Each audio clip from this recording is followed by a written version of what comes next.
আলেপ্পোতে বিদ্রোহীদের দখল, রাশিয়ার পাল্টা হামলা, শুরু হলো সিরিয়ার নতুন গৃহযুদ্ধ। সিরিয়ায় গৃহযুদ্ধের মঞ্চে আবারও উত্তেজনা ছড়িয়েছে।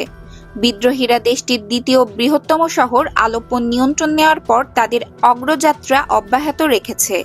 যুক্তরাজ্য ভিত্তিক মানবাধিকার পর্যবেক্ষণ সংস্থা সিরিয়ান অবজারভেটিভ ফর হিউম্যান রাইটস জানিয়েছে, বিদ্রোহীদের এই অগ্রগতির পর রাশিয়ার যুদ্ধবিমান রোববার আলেপ্পো সহ উত্তর পশ্চিমাঞ্চলীয় ইদলিব প্রবেশে টানা বিমান হামলা চালিয়েছে।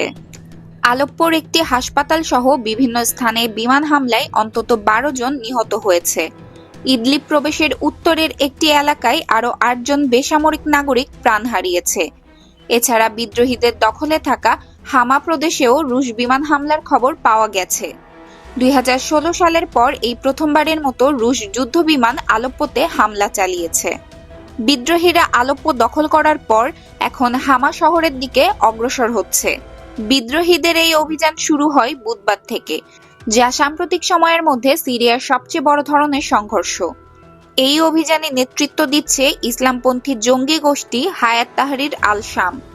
তুরস্ক সমর্থিত এই গোষ্ঠীটি ইতিমধ্যেই ইদলিবের নিয়ন্ত্রণ ধরে রেখেছে। Syrian observatory for human rights জানিয়েছে, চলমান সংঘাতে প্রায় 20 জন বেসামরিক নাগরিক সহ 300 জনের বেশি মানুষ নিহত হয়েছে। সিরিয়ার প্রতিরক্ষা মন্ত্রণালয় জানিয়েছে, বিদ্রোহীদের দখলে থাকা এলাকাগুলো পুনরুদ্ধারে সরকার বাহিনী সৈন্য, রকেট লঞ্চার এবং ভারী সামরিক সরঞ্জাম মোতায়েন করেছে।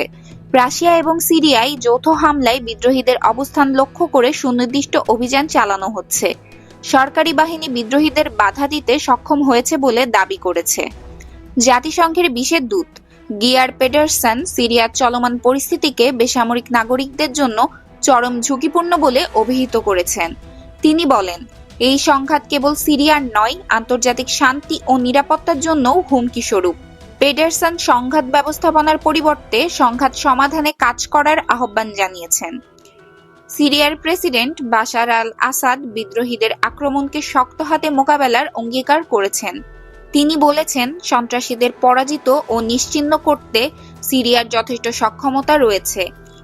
আসাদের দীর্ঘদিনের মিত্র ইরানও সিরিয়ার সরকারের প্রতি দৃঢ় সমর্থন ঘোষণা করেছে। 2011 সালে শুরু হওয়া সিরিয়ার গৃহযুদ্ধে প্রায় 5 লাখ মানুষ প্রাণ হারিয়েছে। যদিও 2020 সালের যুদ্ধবিরতির পর সংঘাত অনেকটাই স্তিমিত ছিল। বিদ্রোহীরা ইদলিব প্রদেশ এবং আশেপাশের এলাকাগুলোতে নিয়ন্ত্রণ ধরে রেখেছিল। সিরিয়ার আলেপ্পো ও ইদলিব নিয়ে আবারও সংঘর্ষ শুধু দেশটির অভ্যন্তরীণ সমস্যা নয়, এটি মধ্যপ্রাচ্যের রাজনৈতিক পরিস্থিতিকে জটিল করে তুলছে। বিদ্রোহীদের অগ্রযাত্রা এবং রাশিয়া ও সিরিয়ার যৌথ হামলা সংঘাতকে আরও তীব্র করেছে।